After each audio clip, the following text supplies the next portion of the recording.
This is Yoko. One of the most frustrating things about growing up being the son of Yoko is people's misconceptions about her and living with those. And then reading about her as being this kind of dark and angry and destructive force in the Beatles' lives and in my father's life. I would go as far as to say that I think my mom might not have gotten as much flack as she had if she had been, for instance, a blonde woman.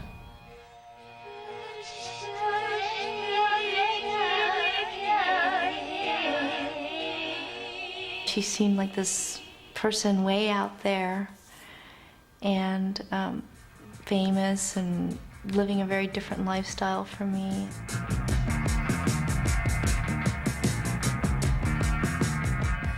I would try to imagine what my mom's life was like. To be really honest, I don't think I had any idea at all.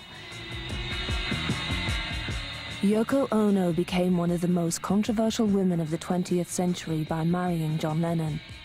His love for her made her a hate figure, and she's still known as the woman who broke up the Beatles. But Yoko's life before Lennon was just as turbulent. She was a provocative artist, had 2 broken marriages, and had a daughter who later disappeared. She's the best-known Japanese woman ever, but the real Yoko Ono has always been a mystery. I was always hidden. I was always hidden. Especially when I got together with John. I mean, it was just a situation that I was always put in, where people didn't know me, and I don't think they know me now. Even from her early days as a performance artist, Yoko liked to shock. In a famous piece in the early 60s, she invited the audience to come up on stage and cut off her clothes.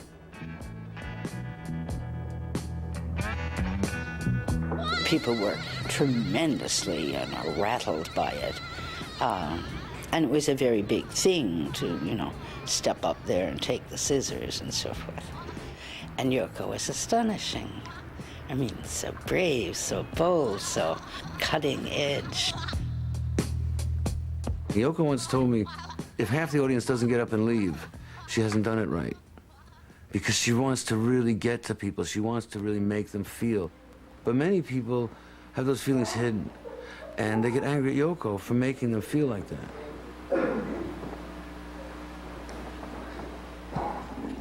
I always felt there was an image. I'm like a fish out of water, and the fish is on the cutting board, and I'm still jumping and trying to breathe.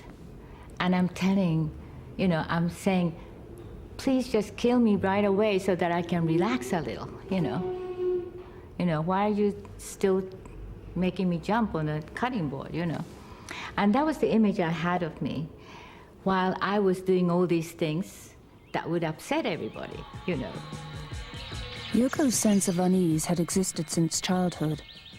Born in 1933, she grew up in a Tokyo family of great power and wealth.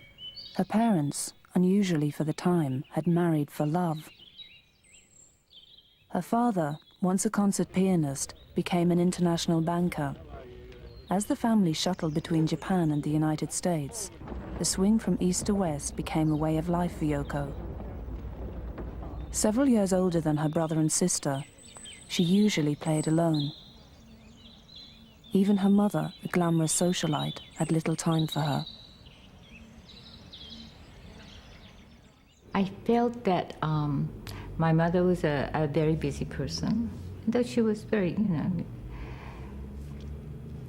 she was not the kind who would make soup and say, here, drink this, it's not like that. Initially, I wanted to please my mother. Later, I wanted to be a kind of woman that my father approves of. He thought that women had to be intelligent. Were you a happy child?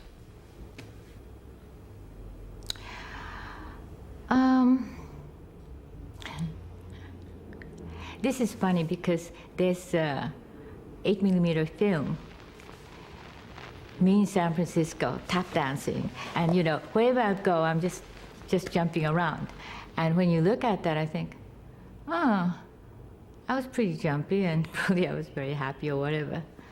But the memory of my childhood is a different thing. I think I was always afraid.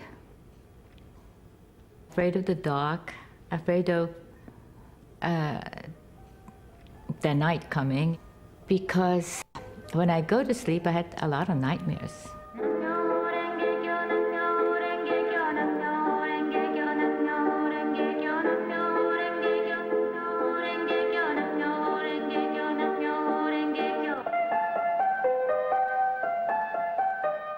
The Onos spent the war years in Japan, but then moved back to America. Yoko didn't feel at home there either.